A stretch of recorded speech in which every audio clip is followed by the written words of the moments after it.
या ज्यादा से ज्यादा 24 से 25 घंटे कम या ज्यादा हो सकता है।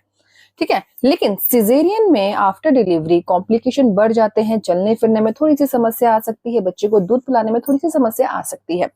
तो ज्यादातर महिलाएं यही चाहती हैं कि उनकी नॉर्मल डिलीवरी हो, क्योंकि नॉर्मल डिलीवरी एक ऐसा प्रोसेस है जिसमें आप जल्दी से रिकवर होके अपने सारे घर के कामकाज कर सकती हैं। लेकिन कई बार कंडीशन इतनी ज्यादा खराब हो जाती है कि महिलाओं की नॉर्मल डिलीवरी हो ही नहीं पाती है।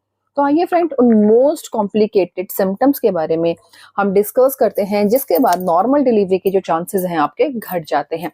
तो वीडियो में एंड तक जरूर बने रहिएगा और कमेंट बॉक्स में जरूर बताइएगा कौन सा महीना है आपका, जिससे कि मंथ वाइज हम आप लोगों के लिए वीडियोस ला सकें और आपकी नॉर्मल डिलीवरी में आपको सहायता मिले, हेल्दी बच्चा आए इस दुनिया में। तो फ्रेंड्स, नॉर्मल डिलीवरी के लिए बच्चे का सर नीचे करना होता है बहुत ज्यादा जरूरी। अगर बच्चा सर नीचे नहीं करता है तो नॉर्मल डिलीवरी के चांसेस आपके बहुत ज्यादा घट जाते हैं। तो अगर आपके महीने के फाइनल अल्ट्रासाउंड में अगर बच्चे की पोजीशन सर नीचे नहीं आई है, कैफोलिक पोजीशन, बेबी हेड डाउन नहीं लिखा हुआ है, वर्टेक्स लिखा हुआ है, ठीक है, तो आप समझ जाइए नॉर्मल डिलीवरी में आपकी कॉम्प्लिकेशन आ सकती है। इस कंडीशन में कई बार बच्चे को नॉर्मल डिलीवरी करने में कॉम्प्लिकेशन आ सकते हैं, तो आपको डॉक्टर की निगरानी में रहना है। वहीं कई बार ऐसा होता है कि महिलाओं को टाइम से पेन्स ही नहीं आते हैं, या सर्विक्स का डायलेटेशन ही नहीं होता है, बच्चेदानी का मुंह ही प्रॉपर 8 से 10 सेंटीमीटर नहीं खुलता है। तो बच्चेदानी का मुंह नहीं खुलेगा तो नॉर्मल डिलीवरी कैसे होगी, कैसे बच्चा और कहां से बच्चा बाहर की ओर आएगा। तो सर्विक्स का डायलेटेशन जरूरी होता है, जो डिलीवरी डेट से हफ्ता पहले, 10 दिन पहले या 1 घंटा पहले या शुरू हो जाता है। अगर डायलेटेशन ऑफ नहीं हो रहा है तो कॉम्प्लिकेशन आपके बढ़ सकते हैं। इस कंडीशन में आपको क्या करना है, अगर आप चाहते हैं कि जल्दी से आपकी मांसपेशियां मुलायम हो, डायलेटेशन एकदम समय में हो, आपको गुनगुना पानी पीना है, अदरक लहसुन को बढ़ा देना है, हल्दी दूध, केसर दूध, खजूर दूध का आप सेवन कर सकती हैं, जिससे कि आपकी नॉर्मल डिलीवरी के लिए डायलेटेशन ऑफ सर्विक्स आपका समय पर होता है।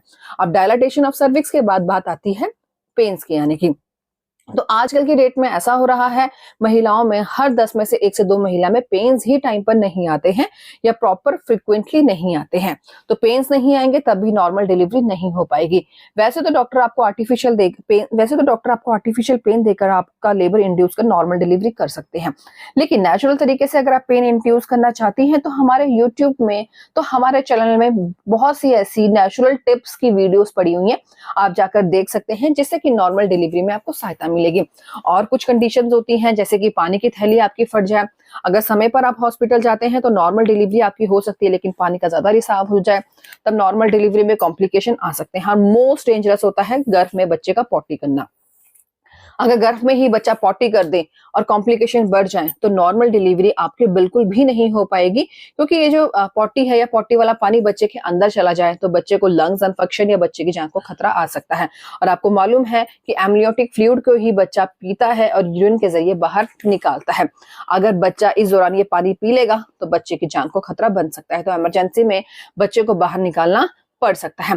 और कई बार ऐसा होता है कि प्लेसेंटा अच्छे से काम नहीं करता है, बच्चे तक ऑक्सीजन नहीं जाता है, बच्चे का ऑक्सीजन लेवल डाउन हो जाता है, बच्चे की हार्ट बीट डाउन हो जाती है, तो इस कंडीशन में भी बच्चे को बाहर निकाला जा सकता है। अगर बच्चे के गले में गर्भनाल है, ठीक है, एक लूप है, तो नॉर्मल डिलीवरी हो सकती है।